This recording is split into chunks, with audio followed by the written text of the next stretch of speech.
Don Reed Ford. Don Reed Ford.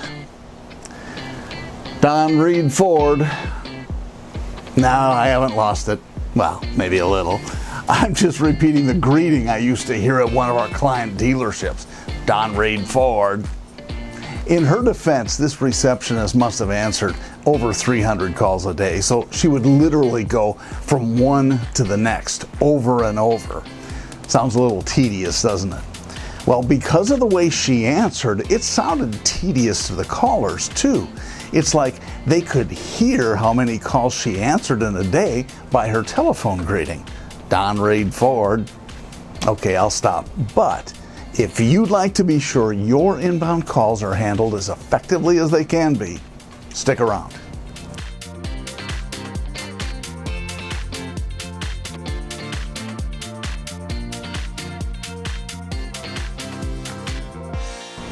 I'm Jon Quade, the 5-Minute Coach. I attended a training class once and the instructor said that you only get one chance to make a first impression. Have you heard that before? Well, it's true, and it's especially true on the telephone. You're watching this segment, so let's assume you either answer phones at your dealership or you oversee people who do. Receptionists are the voices of your business when people call, so it's not a stretch to think they may very well be the most important people in your organization. And yes, receptionists, you can tell your bosses I said that if they're not joining you for this course. Seriously, who speaks to more people than the telephone receptionist? Answer, no one.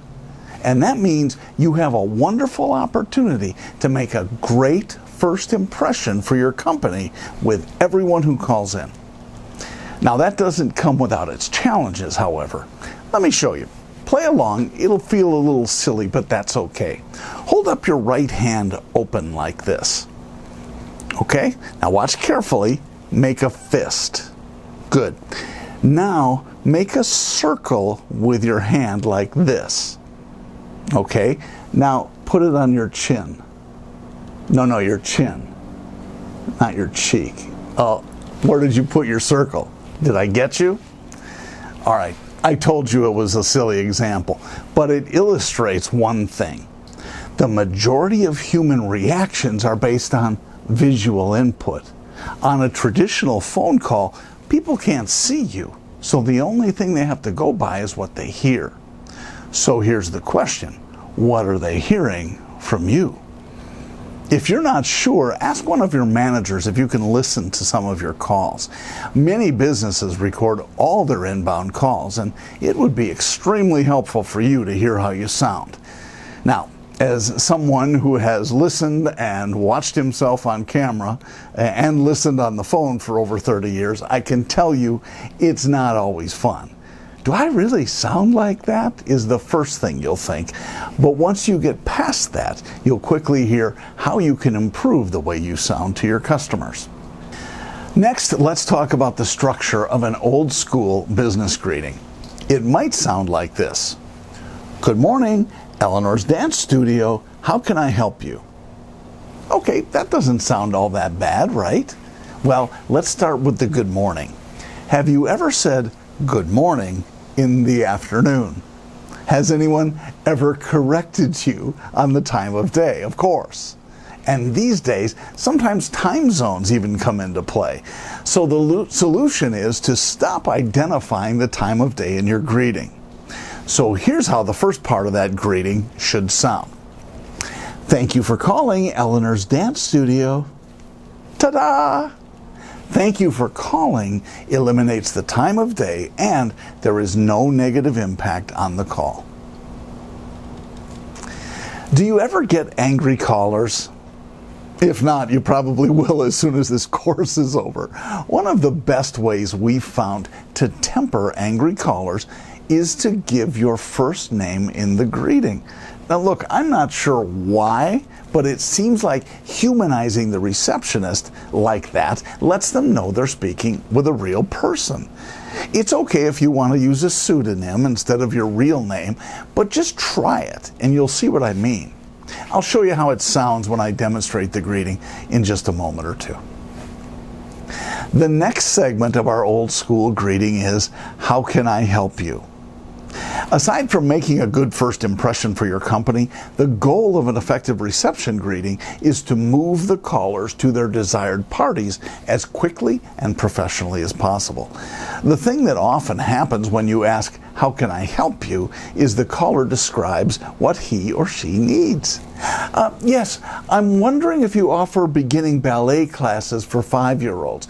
My daughter has expressed some interest in that, and I'm just calling around to find out what's available. Now, if you're the owner of the studio and would normally answer that question anyway, well, maybe it's no big deal.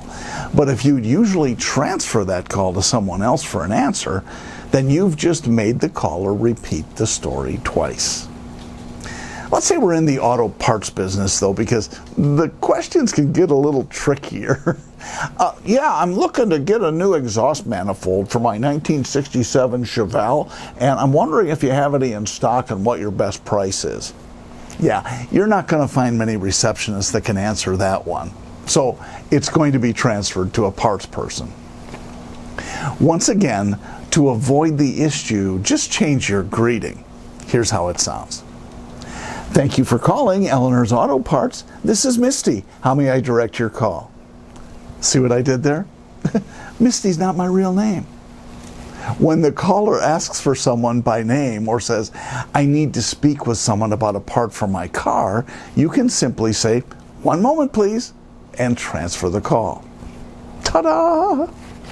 Remember, the greeting is such an important part of the call, so don't take it lightly no matter if you receive 10 or 310 calls in a day.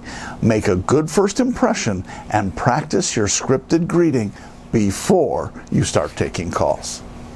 Okay, here are our KLPs, or key learning points, for this course. Number 1, you only get one chance to make a good first impression. Number 2, listen to your calls if possible. 3, instead of good morning, say thank you for calling. 4, give your name when you answer or use a pseudonym. I sort of like Misty. And number 5, instead of how can I help you, say how may I direct your call. Before transferring, this is number 6, say one moment please. Easy enough? Good. And that's it for this episode of the 5-Minute Coach.